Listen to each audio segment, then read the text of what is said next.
Guys, Kenwood Sports, man. Back with another video. Back with some more fire content. I gotta break down this Falcons, not the Falcons, Falcons, man. I can't stand the Falcons. The Philadelphia Eagles at the Saints, man. The Saints, man. This right here is not a must win as far as record, as far as playoffs, but this is a must win psychologically, man. Psychologically up here. It's a must win. And it's gonna be in that Superdome, man. In New Orleans. I'm telling you. Listen, this is one of the hardest places to play in all of sports.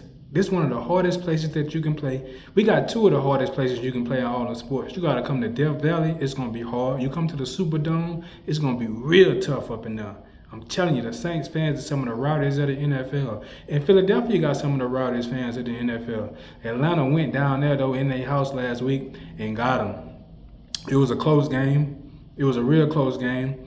But people keep saying that Philadelphia should have won that game. But I'm going to say this, bro. If a game is a one-score game, I can't say nobody should have won it but the person that won it, but the team that won it. Because you know why?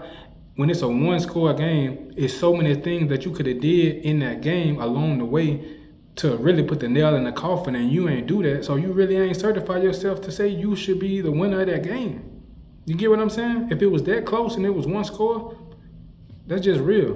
But look, before I get too deep in this, go ahead, subscribe, like the video, hit the notification bell, leave me a comment. If you don't do none, if you don't subscribe and you don't hit the notification and you don't hit the like button, just give me a comment and tell me what you think I should do better. What you don't like that I'm doing, because I'm trying to improve. I'm trying to improve. Tell me what you don't like that I'm doing. I might do it, I might not do it. But I will correct myself along the way, the things that I see I need to do better. But leave me a comment, man. Leave me a comment. So look, let me get into this. Now, the Saints, man. The Saints 2-0 right now. Philadelphia 1-1. You got Jalen Hurts. You got Derek Carr.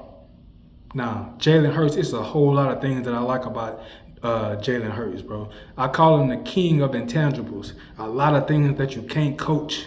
A lot of things that you can't coach, the intangibles, man. He got it up here and he got it in here. And that's what a lot of NFL coaches and a lot of NFL teams look for when it come down to that quarterback position, man.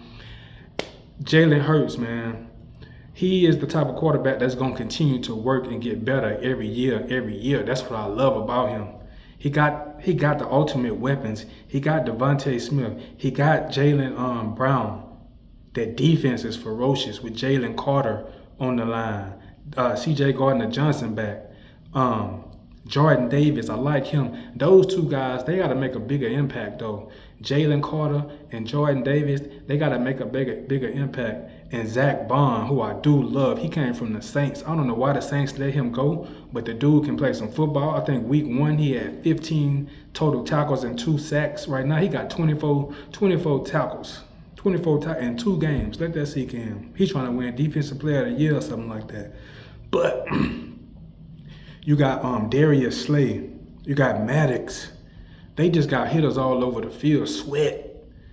They got hitters all over the field. You really don't want to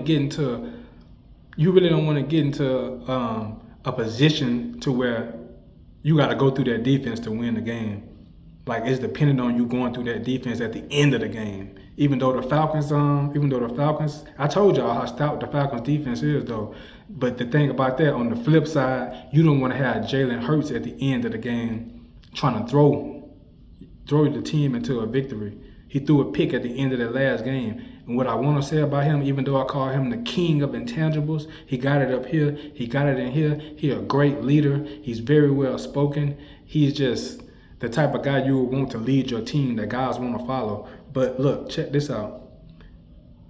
For the Saints to win this game, we want Jalen Hurts to stay in the pocket. We do not want Jalen Hurts getting out that pocket. That means Chase Young. That means Carl Granderson. That means Cam Jordan. That means these guys gonna have to get after him. They're gonna have to stop their Saquon Barkley. We wanna stop Saquon Barkley and keep him in the pocket, which is gonna be a tough task.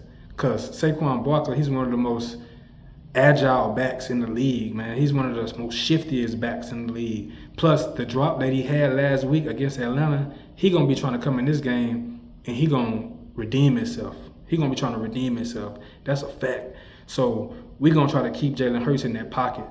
That should be the philosophy for our defensive coordinator. Because if you keep Jalen Hurts in that pocket and make him throw all day, I feel confident in our defense. Alontae Taylor. I feel confident if my boy Marshawn Lattimore coming back. I feel confident in Tyrann Mathieu, but we're gonna need Demario Davis to contain Saquon Barkley.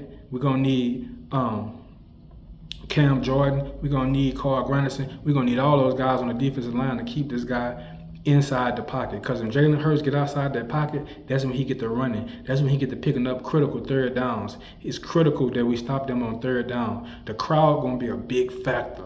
The crowd's gonna be a huge factor in this game. Like I said, it's not big playoff implications right now, even though we only in week 3. This game it's in week 3, but it's the Eagles' 3rd straight NFC game, not divisional game, but conference game. Because the first week they had Green Bay, the next week they had the Falcons, the next week they got the Saints, which is this week, week 3. These weeks are coming quick.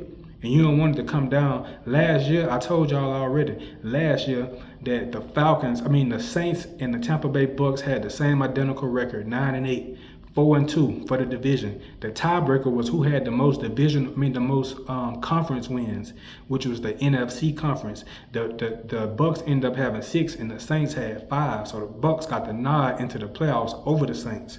So that's why I'm telling you, these games are important. These games are important psychologically. Think about if the Saints go up 3-0, 3-0 for their record. That's going to do a lot for their confidence right now. The offense is rolling. And I want to say this. I'm not expecting a huge offensive explosion for the Saints because they did that the first 2 weeks. I've always paid attention to when a team is explosive for back-to-back weeks, that 3rd week, they usually slow it down. So, but if the Eagles wanna get in this game, if they wanna get ahead in this game, they're gonna have to get to Derek Carr. I said keep Jalen Hurts in the pocket. You ain't gotta sack him that many times, but keep him in the pocket. Y'all gonna have to sack Derek Carr. He's not a runner anyway. He will run for a first down, but he's very smart. He's good with his check downs. It's a lot of young players on the Eagles team. The immaturity, they got talent, but it's a lot of immaturity in Jalen Carter, Jordan Davis, and there's been questions about the durability and the endurance, because you see Jalen Carter waving out the game multiple times a game. C.J. Gardner-Johnson, a good talented dude, but he wave out the game every now and then. And they not getting too much pressure. Sweat and them boys, they're not getting that much pressure. Brandon Graham is the one who getting the most pressure, and he coming off the bench. He got 6 pressures, I heard. I think he got 6 pressures. But going back to last year, I took a note down. The Eagles started off 10-1 last year, but they finished the season 1-5. So they lost 5 games and won 1. Plus they lost the playoff game. They lost the playoff game against the Bucks. Okay? So, and this year they 1-1. So that's like 6-7 losses right there out of their last 8 games. If I do the math right, I don't even know if I did that right. Let's see. 2, 5, 6, 7. So yeah.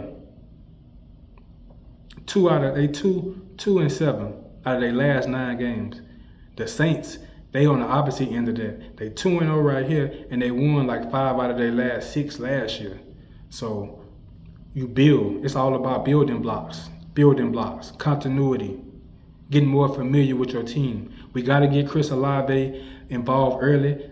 I know he's my number 1 receiver, but I love Rashid Shaheed. He's a speedster. I feel like Derek Carr treating him more like a number 1 receiver since last year. I don't know if you guys watch the Saints as much as I watch the Saints, because that's my team. I doubt it. But Rashid Shaheed been getting most of the targets last year toward the end of the year. I felt like him and Chris Olave wasn't on the same page.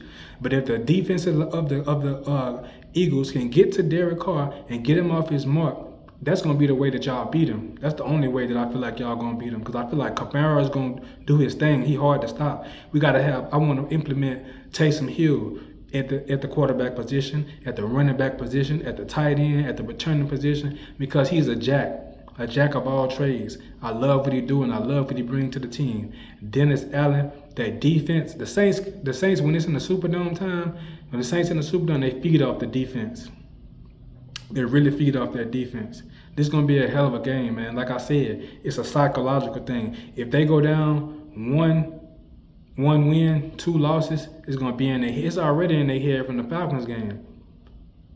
It's already in their head from the Falcons game. A.J. Brown, Devontae Smith, these dudes hard to stop, man. So that's why I say you got to get to Jalen Brown. Jalen Hurts. You got to get to him early, and you got to get to him often.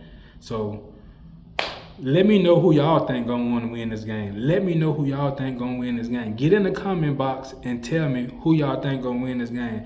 Plus, if you want to, let me know what you think I can do better. What you think I can do better for this when I'm presenting my takes on these games. So get back with me. I'm gonna get back with y'all in the next one.